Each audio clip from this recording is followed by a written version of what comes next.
Hey everybody, what's going on? It's Paige from Atomic Travels, and we are on location here in Bahia, Brazil, Salvador. And I'm with an amazing woman here who has 50 plus years of traveling. She's probably seen more of the world than I have. And I'm here to kind of get her understanding of what her thoughts are on the trip, what her experience has been like, and just who she is as an individual. So, can you tell the people who you are and tell us about your travel experience? Certainly. My name's Regina Jackson. I'm 63 years old. I previously ran a youth development center for almost 30 years. It was started by the Clorox Company. Mm. After that, I served as CEO of a national nonprofit, the Center for Environmental Health. And in between that, I was appointed by the mayor to serve as an inaugural police commissioner. The Oakland Police Commission has the strongest or most powerful role in the country in that we are able to fire the police chief. Oh, wow. And I did so as chair 3 of my 4 years of the first term that I served. Accolades, I received a President's Service Award from President Biden in 2023. I've been Ebony 100, and a street was named after me 2.5 years ago. Oh, wow. There's other stuff, but I don't want to bore you. I've been hard working at service. Okay, awesome. Now, what made you start traveling in the first place? So, this is kind of a funny story.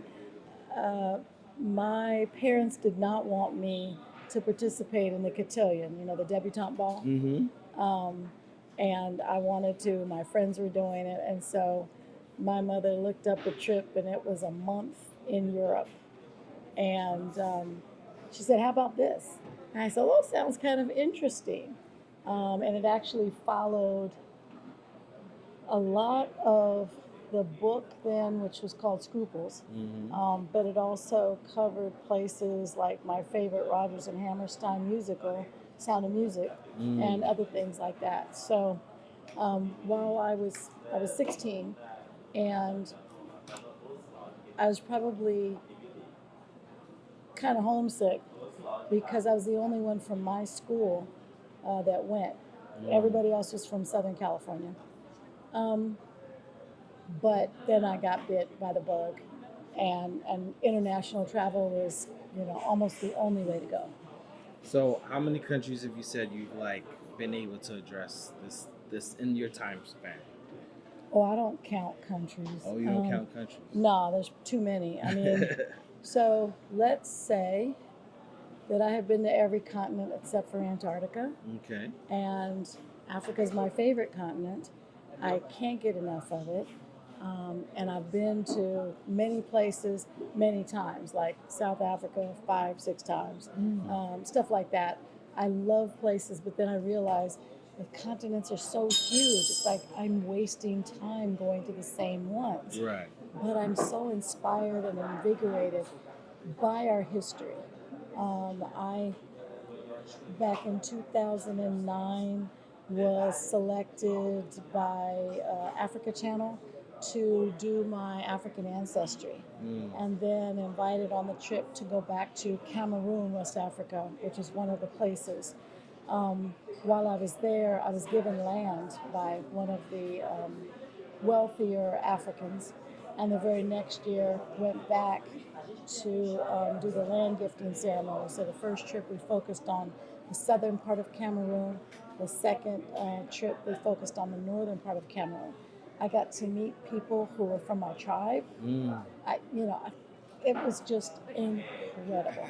So the opportunities to grow, evolve, learn, challenge your own curiosities is pretty incredible. So we've been in Brazil for about, almost a week now, right? Yeah. It's coming towards the end. Yeah. What got you interested in this particular trip? So this trip has been a long time coming. The first time I visited Ghana was in 2009. I think I've been there 4 or 5 times since. I have land there. Oh, yeah, and I said I got land in Cameroon. Um, and so it was really interesting to me. My father was a history major, and I remember him mentioning these slave dungeons. And then out of nowhere came this conversation around South America and the fact that Bahia was one of the central slave trading areas outside of the country. And there's slave caves. Now, I actually came on this trip in order to see them. I don't know that we're going to see them. I just asked the trip leader today, I'm like, tomorrow's our last visit. Are we doing this? So I may have to make a separate trip, which is fine because I know people here. The world is small. Right, right. So that was the reason that I came. But I wasn't paying real close attention because what I forgot to mention is that I wrote a best-selling book and I've been doing a tour. So I wasn't paying attention to the details, but I couldn't imagine that we'd be coming to Bahia and not going to slave caves. So it's just an assumption on my part that may not be accurate. Okay. Now, what have you learned about this on this trip that you didn't know already? I think that the clarity of the favelas and the background behind them, and you know, I've been around abject poverty based upon the work that I've done, the interests that I have. I didn't come from, underserved population. So I've learned a lot through that process.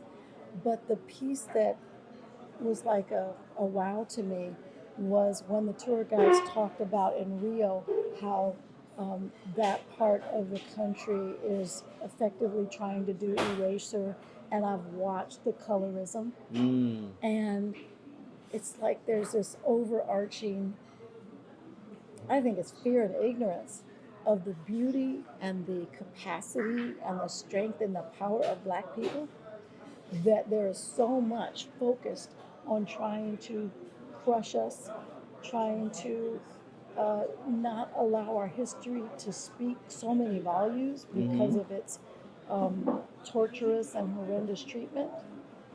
And nowadays it's our own people. Yeah.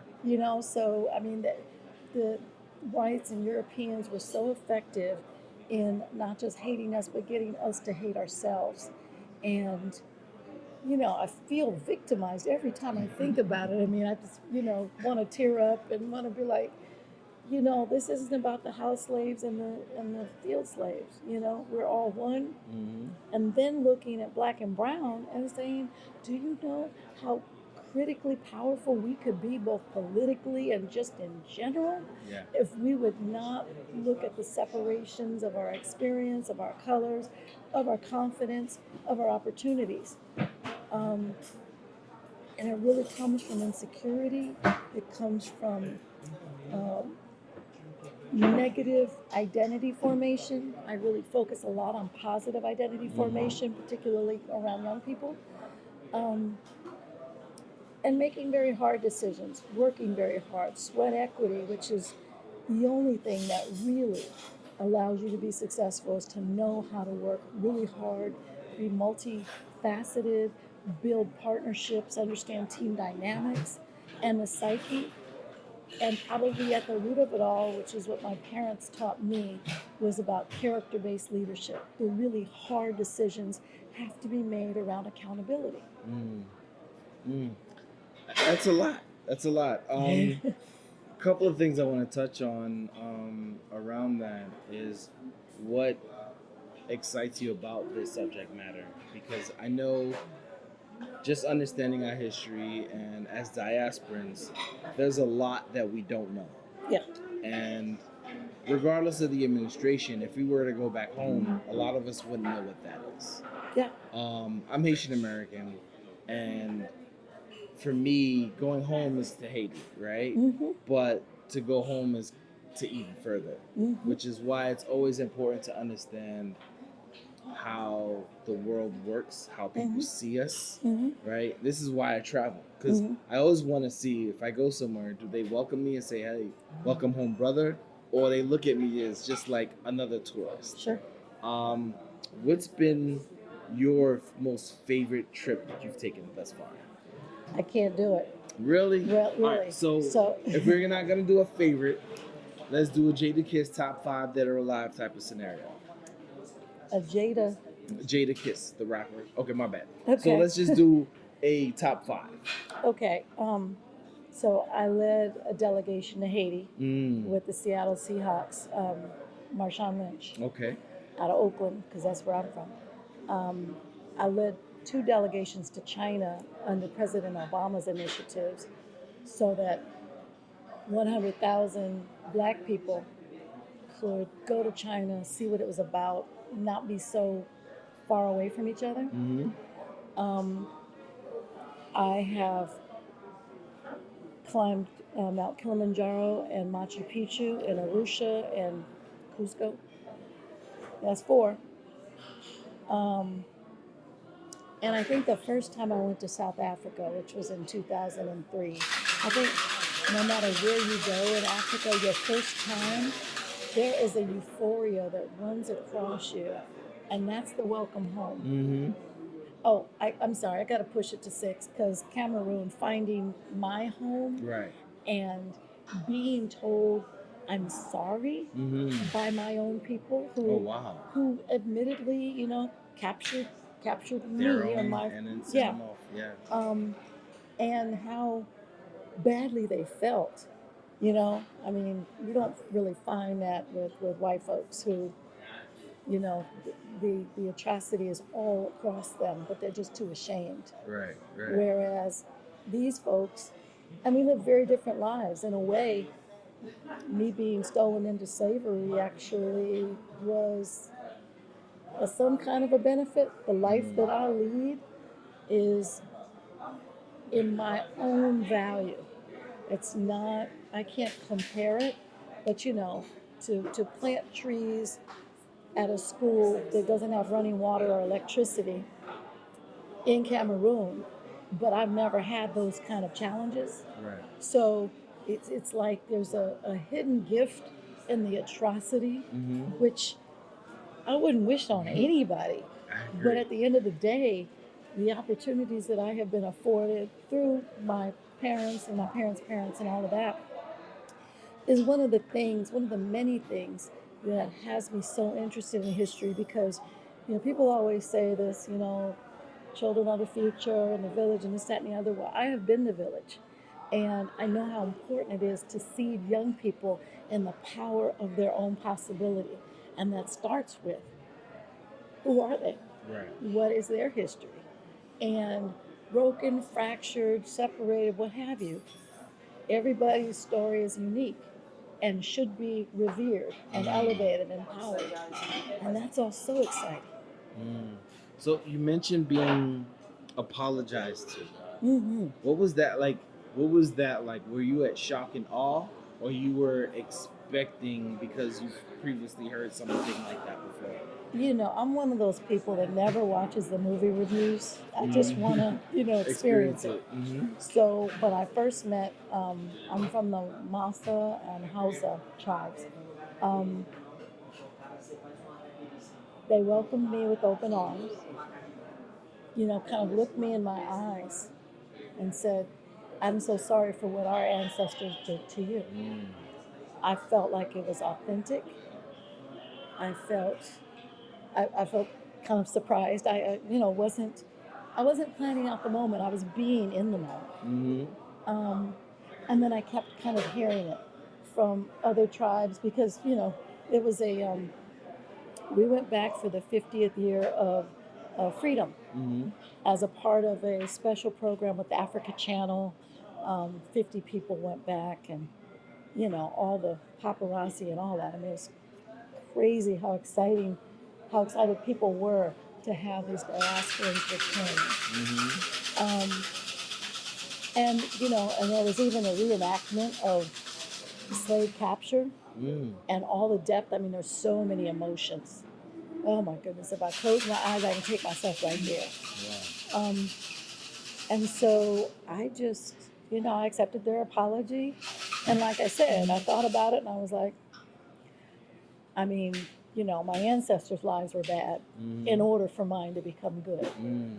And, you know, going back to Ghana and the slave dungeons and standing inside some of those rooms where there's like 6 or 9 holes that 150 people, accessed oxygen from. Yeah. And then on top of those dungeons is a cross, like God ordained it. I mean, these very horrific. I, it's not that I don't like all white people, but I am definitely skeptical Right. Right. because right. they went all the way And to then act like God did this. and use religion as the validating act Yep. to do the things that they did. That is correct.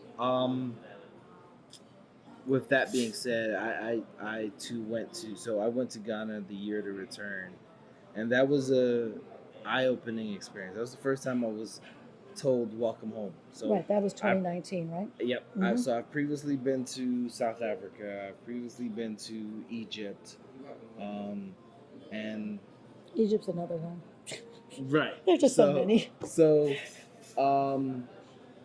South Africa and Egypt just received you as just a regular tourist.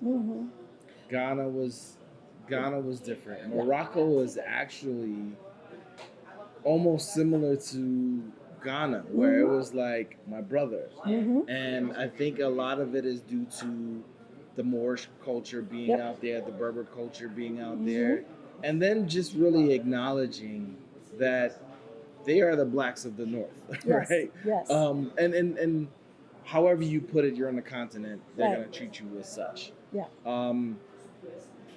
What made you want to? Actually, I'm going to go to your book. Okay. What was your book about? My book was about the youth-led culture and the mentoring culture that I built at the East Oakland Youth Development Center, recognizing that social capital goes both ways, right? So I might teach young people, but if I put them in positions of power and train them, then they can teach younger people. So they were writing curriculum, teaching classes, writing proposals for funding, leading tours, leading programs, field trips. And these young people are as young as 13 and as old as 20.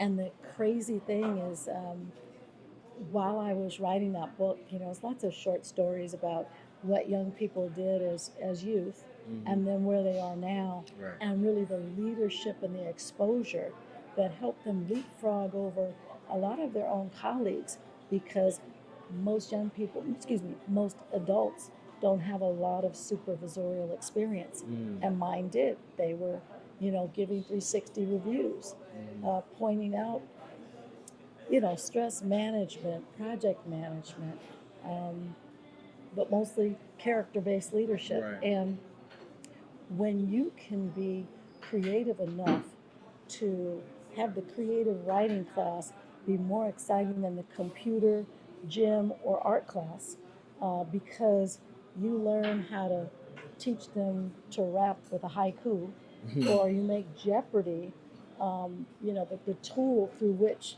they're like, "Ooh, I know this one. Oh, I didn't know that one." I mean, what does that say about schools today, right? Right. And they also can co-create subject, matter curriculum. And then they become, as young people, subject matter experts of their own experience because they are uniquely them, right? And a lot of times we don't expect much from youth at all, or what our expectations are is negative. As soon as we give them the power, give them the training, and give them the responsibility, you can see them like a rose just open up, from a bud to a full blossom. Awesome. And you talk about being subject matter experts at such a young age gives them a different perspective.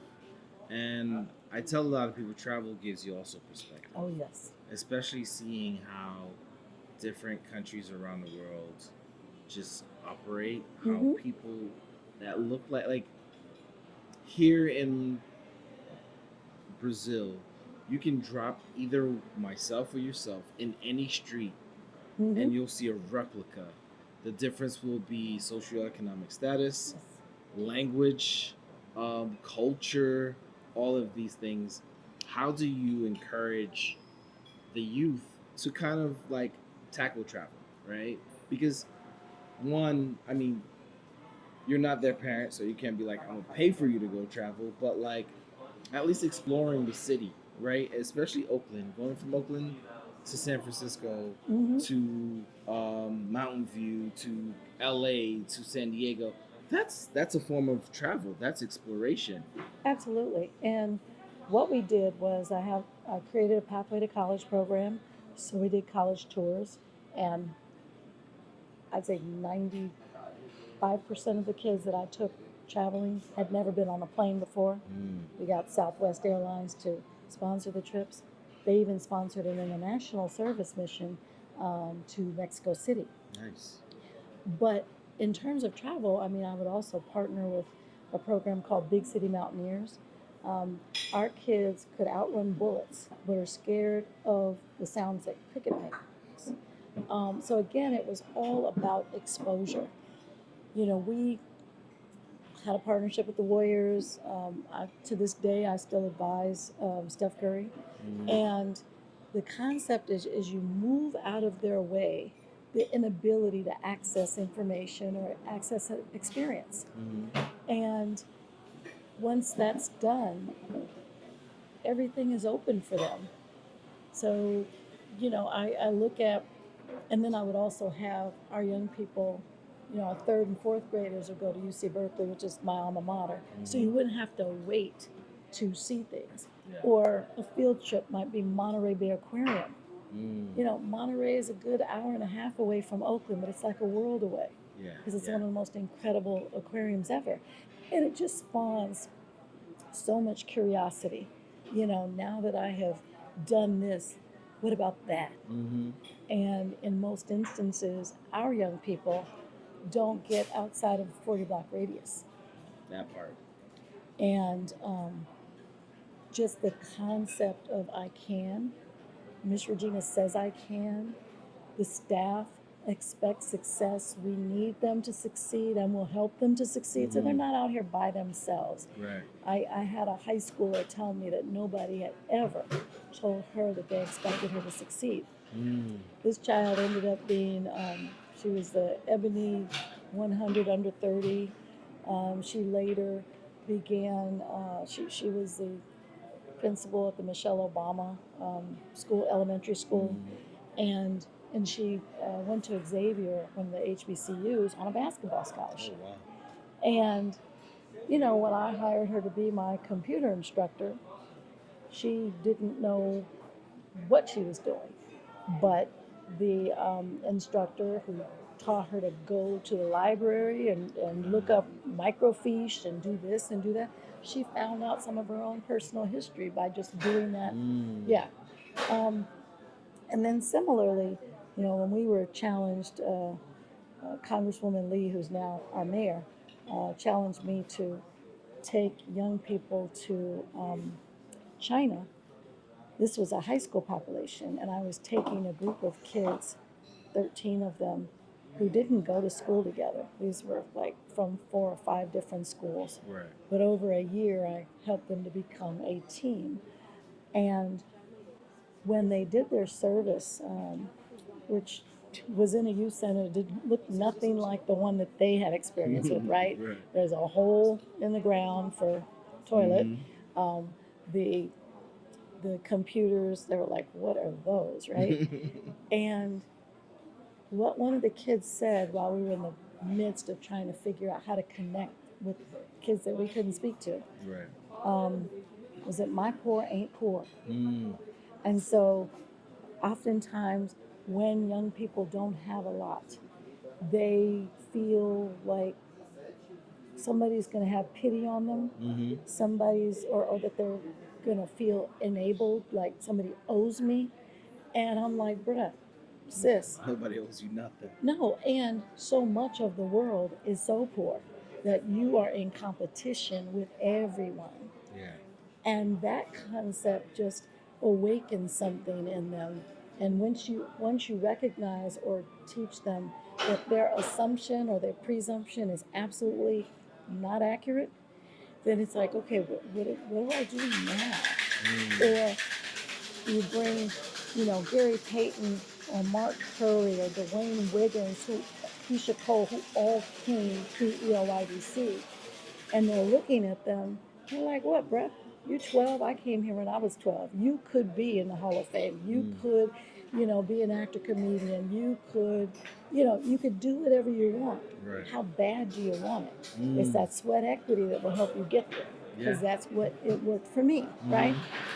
And we just had so many incredible opportunities. We had a home alone cooking class. And most of the time, because we were in the midst of a food desert, kids came in class because they were hungry. Right. But I got the Chefs of America to adopt us. Oh, wow. And so then they saw black men specifically that were chefs in 5-star hotels. And then we would show them, here's a difference between your kitchen at home, the kitchen here at the East Oakland Youth Development Center, and the kitchen at a 5-star hotel. You get to eat the sampling, you see how the food is made, and it tastes really good. But one of the most favorite foods to make was casserole. And that's one because it didn't require a whole lot of high-end things. And they could make it whenever they wanted. And it blew away the fact that microwave popcorn is actually a healthy snack. We would teach them how to make homemade pasta. We teach them how to grocery shop. And, you put some tomatoes and some this, that, and the other, and now you have a healthy meal that you can have in your own home. Yeah, that's very important. So, I have a nonprofit called Get My Cheese Back with My Cracker Foundation, and we're focused around mental health in the Black and Brown communities. One of our events every year is Cooking for Calm, where we find an amazing chef, and their primary focus is to really teach us something healthy. Teach us how to cook something healthy so that we can reproduce that in our households. And the first thing that I learned was a orzo chicken roasted orzo pasta. Simple. It's chicken, orzo pasta, and then a few side ingredients that everybody had, like basil and something like that. And my wife and I made that almost every day, right? Because it was just so good and so simple. That's right. All you needed was like air fryer, a pan just to kind of get the chicken cooked up a little bit. Throw it in the air fryer, boom, boom, done. So with that being said, what are some things that you would tell somebody that is interested in traveling, maybe get them off the ground? Because people believe that travel is this unattainable thing, right? Just like you got these kids out of their 40 square blocks, how can you get a grown-up out of their 40 square blocks and really start to, if not the world, domestically, right? Because I think people forget, like, going from California to Vegas is still traveling. California to Utah is still traveling. California to Minnesota or any of these Midwest states is still traveling. Like, or Lake Tahoe. Right up it's the a street. whole nother world, right? Right up the street. Yeah. Even my wife's good friend lives in, used to live in Oakland. So we go to the vineyards in Napa. And I was like, that was the first time I've ever been to Napa. So it was like, and I travel, right? But we don't see a lot of our own backyard as travel. That's correct. What are some things that you would tell somebody interested? So I would always have orientations before I took kids anywhere, so that their parents got an opportunity, or one parent, whatever, to get the background of what their child was going to experience. And then that would be the appetite for them. And so there's no reason that you and your child or children can't travel, whether it's to Sausalito, like you said, San Francisco, down the street to Half Moon Bay. And these just require gas for those people who have cars, right? Because some people don't. Um, and I think it's like the Nike slogan, just do it. You know, get started. I was challenging one of the young people at the spa in Rio because I had a massage, and she was telling me, "Oh, Bahia is so beautiful. It's that and the other." I said, "When was the last time you were there?" She's like, "Oh, I've never been there." So how do you And I know s- it's beautiful? right. She said, "Well, I've seen pictures," and I said, "There's nothing like the actual experience." I said, "So I want you to tell me right now when you're going to go." And she said, I said, "How about 2028? It's not a lot of time. You can get your money together, you know, do what you need to do." I said, "But don't wait because, you know, life waits for no one." And, you know, I know where I'm traveling into 2028 now. And part of that is because I took a sabbatical 11 years ago when I climbed Mount Kilimanjaro and did a whole bunch of other travel. And it's on somebody else's dime. And so, you know, not everybody, you know, gets 50,000 put in their lap and says, "What are you going to do over a 3-month period?" But I didn't have to stop and think. You know, it was just a matter of planning. I knew exactly where I wanted to go, and I wanted to go everywhere. Or, you know, I've even taken young people out of the country to teach them how to travel. It's an exceptional experience because when you realize that it's not that hard, but for resources, and resources are a big deal, Right. but you take the trappings out of their way. You just remove all the blocks and say, okay, how can you? Because when I was sharing with the Oakland Unified School District when I was taking kids, you know, the superintendent told me, based upon what you're doing in terms of preparation now, we can give you 3 additional credits for high school.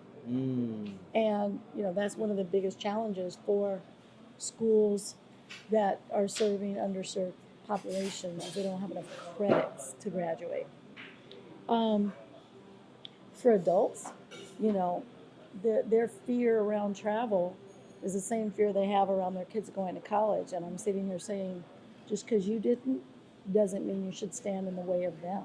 Right. And so we actually got some parents to return to take GED classes or to be in our pathway to college and have them graduate around the same time as each other, you know, really pursue their dreams.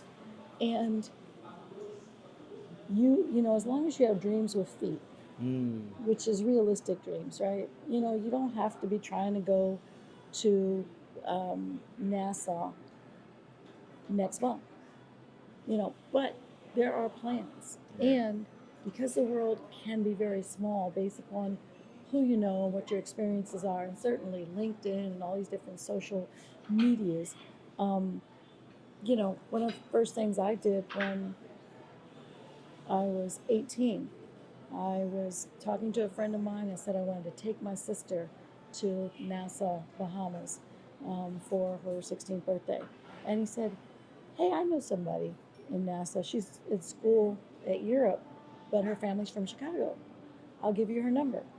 Now, it was a little crazy back then, you know, this concept of me calling somebody and say, "Hey, can I come stay with you and bring my sister? I know you don't know me, but but you know somebody we have in common." And, you know, she's one of my best friends to this day. Her mother thought she was crazy when she said, "Can we?" And when I first met her, the mom was like, she was married to a Bahamian and fell in love with me. And, you know, the rest is history. So you can have friendships, relationships, marriages, partnerships. All you have to do is dream of it. And you can find a way to get there. Now, for people that are working 2 and 3 jobs, I get it. You know, it's like, look, I can't afford my rent. Lord knows right now, all expenses are much higher. You know, what is this thing called savings, rainy day funds? They don't exist. But then I say, tell me where you want to go. Tell me what you want to do. And let's see if we can't get you closer. You touched on this a lot earlier, social equity, and you actually just touched on it this last call, right? This last statement, and the fact that social equity led you to be able to take your sister to the Bahamas because of proximity. Mm-hmm. Proximity is pretty much the opportunities that we have and the ones that we choose to take. Mm-hmm. So I listen. You gave me more than I thought I was gonna get. I definitely appreciate that. Tell us who you are again, and tell us where can we find you? Where can we find your book? Sure. Where can we follow the work that you're doing? Okay. So my name is Regina Jackson. I am still in Oakland, California, still in service. I'm an executive coach now for nonprofit executives. My book, Unleashed Potential: How Youth Lead the Way to a Stronger Future, is on Amazon right now. I am re-releasing it because Steph Curry just wrote a foreword for it, and so I'm going to put it in a lot of the black black-owned stores across the country. Um, my website is reginagjackson.com, and um, where else can you find me? I do lots of public speaking. I'll be at the United Negro College Fund this summer in Atlanta at their conference. I'll be speaking at the Independent Sector for their National Summit in Phoenix, Arizona in October. And I'm doing a few summits in LA for a girls' retreat. You know, the days just keep coming, right? So she's doing a lot, y'all. She'll be busy. Y'all might see her, y'all might not see her, but you can follow her. And I'm on all of them. Twitter, Instagram, whatever. Go ahead. So I asked you what was your biggest takeaway, but what was your favorite part of this trip? My favorite part of this trip? The favelas. Yeah. There's nothing like being able to see with your own eyes the circumstance. I mean, flying up on the motorcycle and you're, literally, if they stop, you may be rolling back, right? Or looking into a room that has almost nothing in it and recognizing that this is how people live day in, day out, whether they're fortunate enough to have a job or not. And the separation from people with economic power versus people that don't have economic power, and because they've been raised up in these favelas, they may have moved, closer to the front, closer to the ground, but they're in the same spaces. And the fact that the history allows their personal and familial history to be steeped in place-based spaces, that's incredibly important. It's a major philanthropic priority. And that says everything about how valuable home is, especially in light of the homelessness and the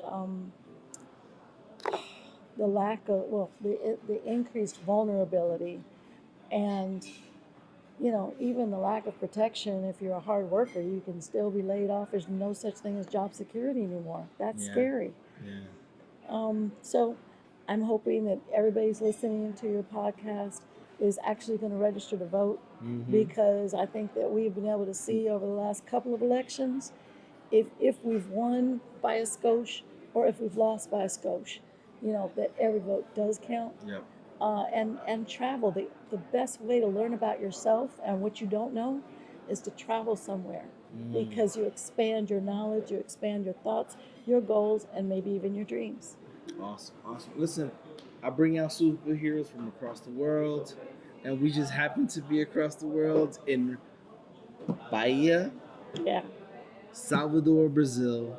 And listen, sometimes the best conversations are in the moment. I sent out a message, you answered, and I appreciate that. Until next time, everybody, stay safe, travel more. Peace.